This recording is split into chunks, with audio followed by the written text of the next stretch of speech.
Hello, everyone. It's Thursday, so that means that this is Tip Thursday. I'm Nicole, your host, bringing you practical tips that you can use to make your Instagram journey easier and manageable. So today's tip comes from J Hobbs 1267. He writes, should I have separate IG accounts for personal and business? Also, will it cost to have two separate accounts? So fortunately, Instagram is free for the time being. And while it's free, you can have as many accounts as you want. You can have one or you can have 100. They don't really care. Now, the fact that you can have that many accounts doesn't mean that you should have that many accounts. So to answer the first part of your question, should you have separate IG accounts for personal and business? So this is something that comes up often in my service-based business where I help people grow their pages.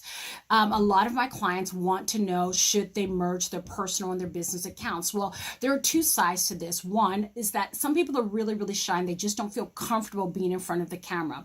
And the other side of it is that it takes a lot of work to perfect one Instagram feed, let alone more than one.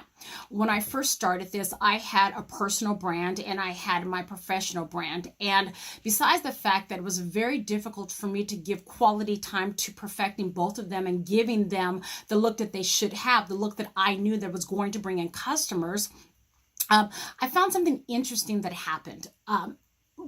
Just like naturally, because I started growing the pages at about the same exact time. I started applying what I knew to them at about the same time, but my personal page had just outgrew my branded company page by leaps and bounds.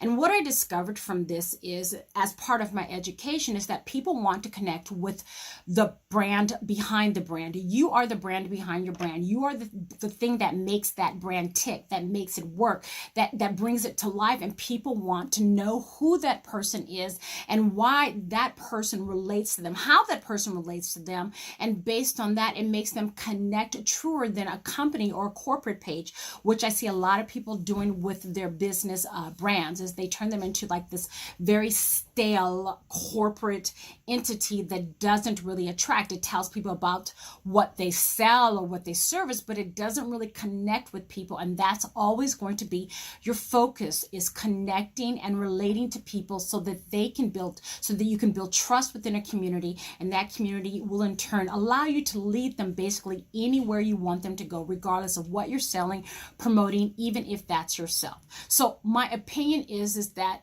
if you're just starting out on Instagram, you should figure out how to incorporate your business into your brand and make it one page, your personal page. At the end of the day, you are this brand. And so whatever it is, your passion, whatever it is that you're selling, you find a way to incorporate it into your daily life. So if you make bow ties, your page should be about, not only your personal life, because it's your lifestyle, it's your brand, it's a lifestyle branded page.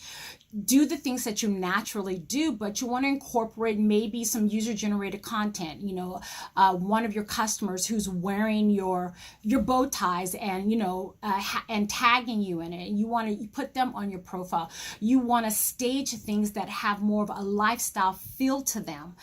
When you show your product, you don't want to just say, product, buy, because we know that doesn't work. So that's my opinion on the best way to do it, because it just helps you to focus on one page versus splitting your energies into two. Now, if you're dead set on splitting them, make sure that when you do a corporate page, you make it relatable, that you make it feel like it's relatable to someone out there. Tell the story of your brand. Don't just put products out there and tell people to buy. Put your product in scenarios that your ideal customer would be in, so that when they come to your page, the page relates to them and it feels like it's a friend and it's someone that they could get to know and like. And in turn, they'll be the ones who you'll find will be most, I can't think of the word. What's the word that I want to say? They're the ones who are going to most likely buy your products. So that's my opinion on the scenario. I think that you should not do more than one page when you're starting out.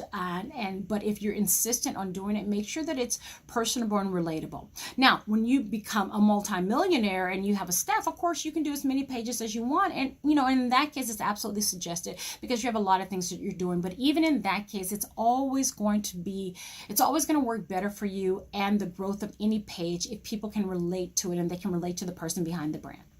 Okay, well, that's it. And till next Thursday, I will see you soon.